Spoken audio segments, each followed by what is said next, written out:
what do we have here? My goodness, we have got us something special right here, folks. It's always nice to know you can still be surprised. It's always wonderful to know that you can still be surprised. And that here, at the tail end of 2021, we have us something so rare, so exquisite, that it's like enjoying a fine wine. Yes, ladies and gentlemen, right here, right now, we got ourselves a Western. Woo! Well, by gum, it has been a while. Now, let me ask you a better question. Are you like me? Are you suffering from no time to die remorse? Did you leave the latest James Bond film with a deep sense of loss and heartbreak and utter bewilderment at what you had seen? That you had seen something that once was so full of joy, so full of fun, a fantasy fulfillment, drained of all of its life force until it's this monochromatic slog of boredom and depression and pompousness. And did you leave just wishing that you could have fun again?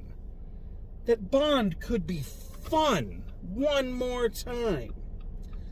Well, if you are in fact like me, and I think a great many of you are, I think that this movie is just what you need. Because let me tell you something, ladies and gentlemen, this movie is fun. It is pure, kick-ass, badass, cowboy shit fun from start to finish. And what a breath of fresh air.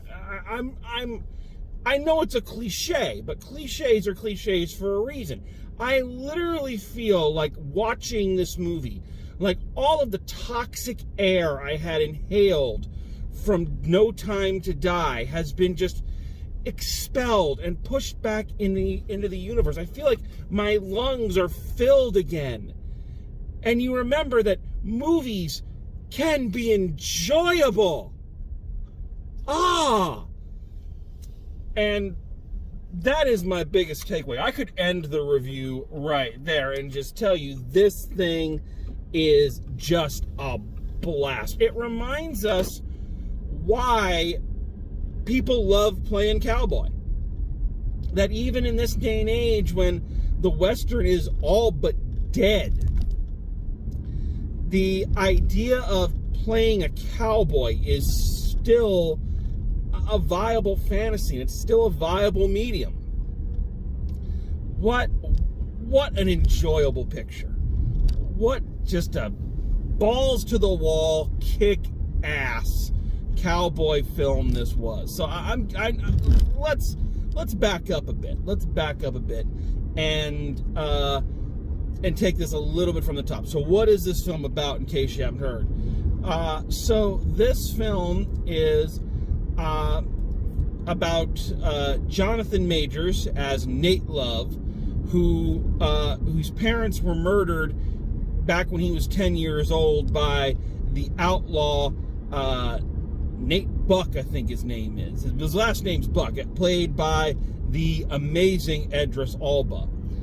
Years later, Mr. Love has taken out all of the gang, and Idris Elba is in jail, and Nate Love is ready to settle down until he hears that Idris Elba is getting out of prison. And Idris Elba does, and is going back to business. He's going back to reestablishing his gang, to setting up the town that he had established. And Mr. Love there, Jonathan Majors, gathers up his posse, gathers up his old gang to go and take on Idris Elba's gang. So it's two warring cowboy gangs, and it's fucking amazing. Oh, this is everything a great Western should be. basic revenge storyline. You killed my pa and you killed my ma, and now I'm coming for you.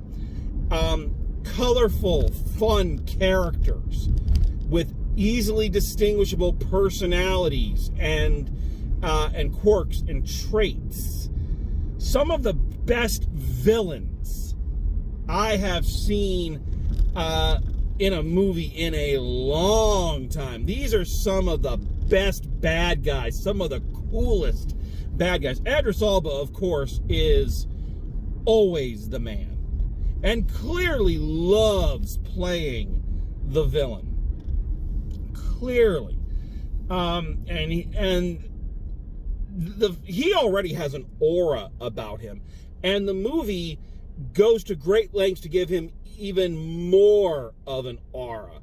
There's a moment when our hero has been captured and he's being beaten up by Idris Elba's his henchmen, and you know we're coming to that inevitable showdown between the hero and the villain where they talk, obviously before the final fight. And we've already met Idris Elba at this point. We've seen him, but his entrance into this scene is almost like the T-Rex from Jurassic Park coming. You just hear these really deliberate, heavy footsteps and this eerie, cheerful whistle as he enters the room, and it's just amazing. So he is phenomenal. I feel like I should say this if you didn't know this, and I think this is one of the things that gives this movie its unique edge. This is I hope I'm not sounding insensitive by saying this. I really hope I'm not.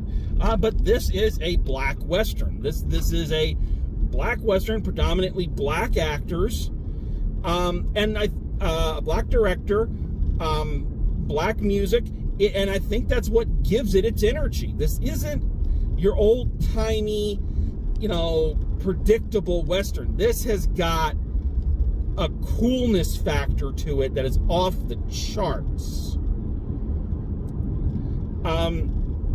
And I think that's one of the things that really makes it work, is this is just these actors, this director, they are having so much fun with the formula and so much fun with the genre, and just saying, we are doing this our way. We're using anachronistic music.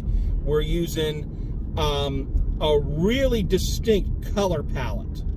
Very bright, especially when they're the contrast between the two major towns they go to. They go to Idris Elba's town that he basically established, an all-black town, which is very colorful, a lot of paint. One of the climactic fights takes place in a fabric dyeing warehouse, which is amazing. It's such a cool location. And then at one point they force Jonathan Majors to rob a bank in a white town, and that town is literally all white. All white, and the clothes are gray. It's this wonderfully absurdist contrast. It's really, really fun. Anyway, backing up, I was talking about the villains. You've got him. You've got his two major henchmen. There's, oh God, what was her name?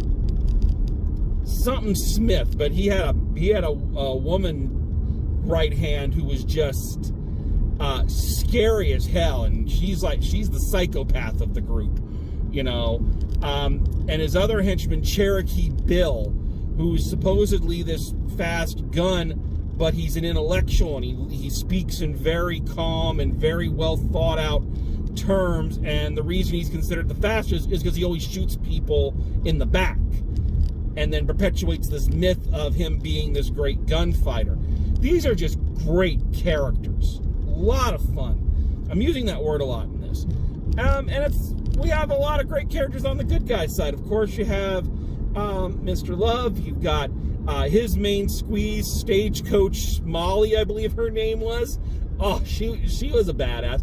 It's the same young woman from 9 Days. I was wondering, where have I seen her before? And it was in 9 Days. Quite the resume she's building up, and quite the acting chops she's got, because those are two vastly different characters, and she did an amazing job. I really enjoyed her. He's got a couple of buddies, one of whom's like your quick talking, loud mouth. just a really enjoyable ensemble of characters that just give the film a lot of oomph and a lot of chutzpah. Factor into that, it's really well directed. I thought for a few minutes, I'm going to say maybe 10, 15 minutes of the film, I thought it was over-directed. I felt like they were doing too much with the camera, too much with the weird shots and quick this and that. And I was like, it's a little too... The director seems to be going a little too far. But I eventually kind of settled into it, and I think the director did too. I think he was trying to establish a visual language really aggressively there at the top of the film. Basically, I think to say, this is not your typical Western. So don't think of it as this isn't a John Ford film where, oh, look how beautiful the mountains are and all that. It's like, no, this version of the Wild West is a little hipper. It's a little cooler. It operates on a much smoother set of rules. It's not that kind of stuck up old-timey Western. We're leeching a lot of energy off that Magnificent Seven remake from a few years back, which was also really good. So again, I think he was really trying to establish his language, his visual language there very early on. And it was a little jarring at first, I'll admit. But again, I think I settled into it. I got used to it. And I think the director also eased up on it a little as the film went on. But it's shot beautifully. It is a very heightened reality. This is not... they even say at the beginning, it's one of the weirdest opening things I've ever seen where it says, the events of this didn't happen, but the people were real, or something like that. I'm not sure quite what that means. But you're clear very early on that we're dealing with a kind of heightened comic booky kind of reality. Not quite that far off of the spectrum of the measuring, but it is, again, not trying to be a documentary. It's trying to be entertaining. The action and the gunfights and everything, they put that on a slow boil. You know it's coming. And they save a lot of the big action for the very end. But once they do, it's kind of like the Avengers. Once you get there, once you get to the Avengers have assembled, once you get to the two gangs are gonna go at it, man, they go all out. I felt like the film went on a little long, and really, I think it had to go long, to be completely honest, because you needed that time to really establish these two teams circling each other and throwing jabs at each other and gazing into each other's eyes, so that when the final battle happens, it's just a complete blowout, And I really love that they circumvent a lot of tropes in this. Like, they set up so many things that get paid off in ways you didn't expect. Not so much in the realm of twists, but in the realm of you thought this was going to happen, but it turns out this happened, which is good. None of it felt out of character, and none of it felt misplaced. It was all on message, for lack of better terminology. I also got to say, and I've been bitching about this for the last couple films that I've watched, so I feel like I can actually say when there's a good one. Boy, this movie had an awesome soundtrack. Oh, I can't even describe the soundtrack. It was so good. I haven't seen a movie with a soundtrack this good in a long time. And for once, it didn't feel like these were just, here's a song people recognize, let's put it in, and, just kind of milk off of the irony of we're doing violence to a chipper, upbeat 70s song. That's not why it's in there. The music is very, very atmospheric. I'm praising this movie a lot because there's a lot of stuff to praise. But, I won't say it's perfect. Nothing ever is. I do feel like, while I I felt the runtime was used well. I do feel like there were parts of it you could have chopped. There's some slow motion and some riding into town stuff that I feel you could have trimmed down a little and not lost any of the tension. I also feel like there's a sheen on the film which feels, I don't know, like, I don't know how to say this, but like, and it's something that went away after a while, but there's kind of a artificial feel to a lot of the film. As I said, they established fairly on we're dealing with a heightened reality, but the problem is it doesn't feel like a lot of things are really grounded in reality. You know what I mean? So it makes things a little bit harder to connect with. I don't know if I'm explaining this right. The sets are a bit flat for a while. They are kind of on the cheap end. You can tell that, well, you can't tell this is a cheaper film. It's fairly expensive, I believe, but there are certain points where it looks cheap. Certain points where the dialogue is a little hard to follow. You know, there are little things that show that, you know, while I think the director is very talented, that there's still some things that he needs to work out and some things that he needs to, you know, streamline a bit. But these are quibbles. On the whole, this was just a fantastic outing. I had a great time watching this movie. Is it going to win any awards? Probably not. I mean, it's a cowboy movie. In 2021, you know, once upon a time, cowboy movies meant something. But God, it felt good to have fun at a movie again. Man, I don't think I realized just how much No Time to Die had drained me, and just how good it felt to watch a movie that says we're gonna have fun. Look at our characters. Our characters are cool. The atmosphere is cool. The music is cool. And you're just gonna have a kick-ass time watching it. And boy, did I ever. I'm glad I saw this movie. I'm glad that the stars kind of aligned, and this was the movie I ended up seeing. And I highly recommend you check it out. Let's get to the nitty-gritty. Let's cut to the chase here. So, final grade for The Harder They Fall. I'm going to go a solid A. I'm going an A on this one. I was thinking for a while when I was watching it, a B, and then, like, suddenly I was just sucked in. It's got an opening credit sequence. It has an opening credit sequence. How cool is that?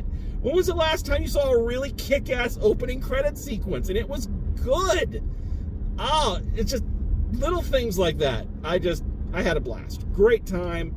This movie's on Netflix. It's in the theaters. If you're like me and you have been drained by, you know, No Time to Die fatigue, then you owe it to yourself to take a shot of this movie and, you know, revitalize yourself, that's not a word, you know, revitalize yourself and get to feeling good again. So go check this one out. I don't believe you'll regret it. All right, so that is all for me. It's about time for me to mosey on back to my ranch, kick off my boots, and get a good night's rest. So I'll say this to all of you as I ride off into the sunset, and they wave to me and say, who was that hoodied man who rode into town, reviewed our movies, and then rode out again? Why, he's the critic with no name. But if you listen on cold nights when the coyotes are howling and the stars are shining, you might just hear his friendly greeting where he says to you, drive safe, and I'll see you at the movies. And that's when you know justice is coming for your cinemas.